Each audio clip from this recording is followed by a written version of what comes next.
एक सेकंड रुको। अभी जो पेट्रोल तुम्हारी गाड़ी में जाता है, जो प्लास्टिक बॉटल से तुम पानी पीते हो, जो रोड पे तुम चलते हो, उन सब के पीछे एक आदमी का हाथ है। और वो आदमी कब का मर चुका है। फिर भी उसका सिस्टम आज भी चल रहा है। आज भी तुम उसके बनाए हुए जाली में हो, तुम्हें पता भी नहीं था। आज हम बात करेंगे जॉन डी रॉकफेलर की, हिस्ट्री के सबसे अमीर इंसान की, उस आदमी की जिसने एक ऐसा एम्पायर खड़ा किया जो मरने के बाद भी नहीं मरा। Ohio, America. एक छोटे से घर में एक लड़का पैदा हुआ, जॉन डेविसन रॉकफेलर। बाप था एक वंडरर, धोखा देता था लोगों को। घर में पैसा कभी रेगुलर नहीं आता था, लेकिन इस गरीबी ने जॉन को एक चीज दी, ऑब्सेशन, पैसों का ऑब्सेशन। 16 साल की उम्र में उसने पहली नौकरी ली, एक अकाउंटेंट के तौर पे। सैलरी थी सिर्फ 50 सेंट्स रोज। लेकिन जॉन ने एक डायरी बनाई, नाम दिया लेजर ए। उस डायरी में वो हर एक पैसा लिखता था, हर एक खर्च, हर एक कमाई, सब कुछ। ये उसकी पहली पावर थी, कंट्रोल। और यही उसकी जिंदगी का पहला सबक था। पैसे का हिसाब जो नहीं रखता, पैसा उसकी जिंदगी का हिसाब रख लेता है। पेंसिल्वेनिया में पहली बार ऑयल ड्रिल हुई। अमेरिका पागल हो गया, लोग भागे। किसी ने ड्रिल खरीदा, किसी ने जमीन खरीदी, किसी ने सेविंग्स लगा दी। लेकिन जॉन ने कुछ अलग सोचा।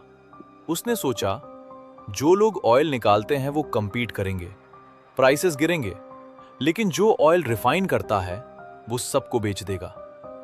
30 साल की उम्र में उसने अपना पहला ऑयल रिफाइनरी खरीदा, क्लीवलैंड में। और फिर शुरू हुआ एक खेल जो इतना डर्टी था कि आज भी टेक्स्ट बुक्स में पूरा सच नहीं लिखा जाता। जॉन ने एक कंपनी बनाई, स्टैंडर्ड ऑयल। यह सिर्फ बिजनेस नहीं था, यह एक वेपन था। रॉकफेलर ने रेल रूट्स के साथ सीक्रेट डील्स की। स्टैंडर्ड ऑयल का ऑयल सस्ता जाता, कॉम्पिटिटर्स का महंगा। फिर रॉकफेलर उन्हें ही खरीद लेता, सस्ते में। यह साइकिल चलता रहा, चलता रहा, चलता रहा। 1879 तक अमेरिका का 90% ऑयल स्टैंडर्ड ऑयल के हाथ में था। उसने ये सब गन से नहीं किया, नंबर से, स्ट्रैटेजी से, पेशेंस से।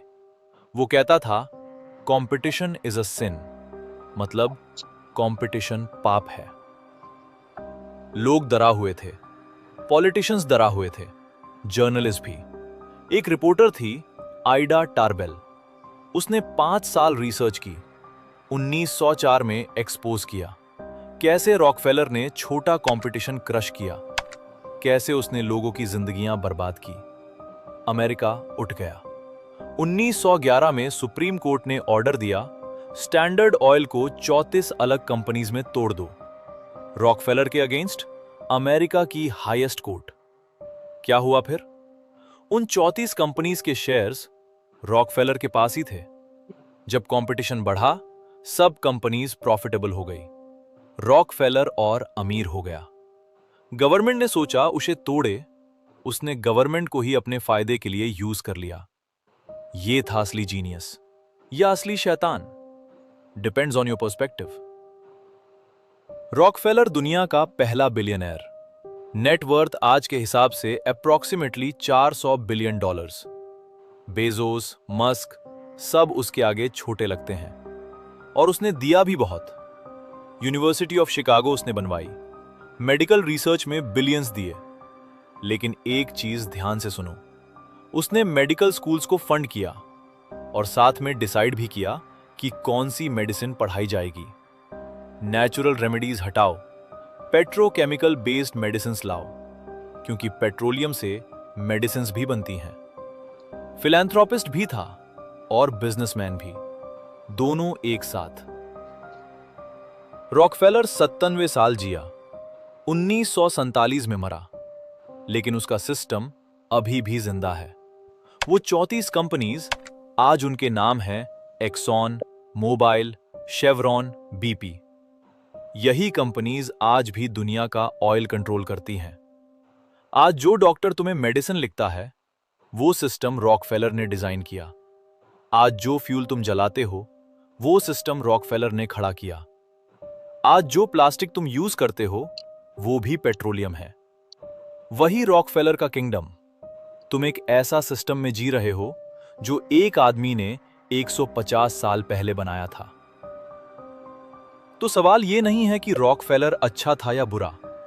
सवाल यह है, क्या तुम भी एक ऐसी चीज बना सकते हो जो तुम्हारे जाने के बाद भी रहे? रॉकफेलर ने अपनी डायरी से शुरुआत की थी, 50 सेंट रोज से।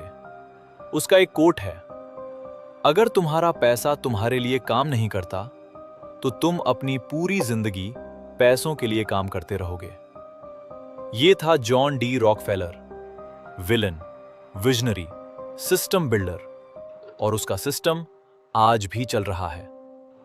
लाइक करो, शेयर करो और नेक्स्ट वीडियो के लिए रेडी रहो। तब तक सोचते रहना।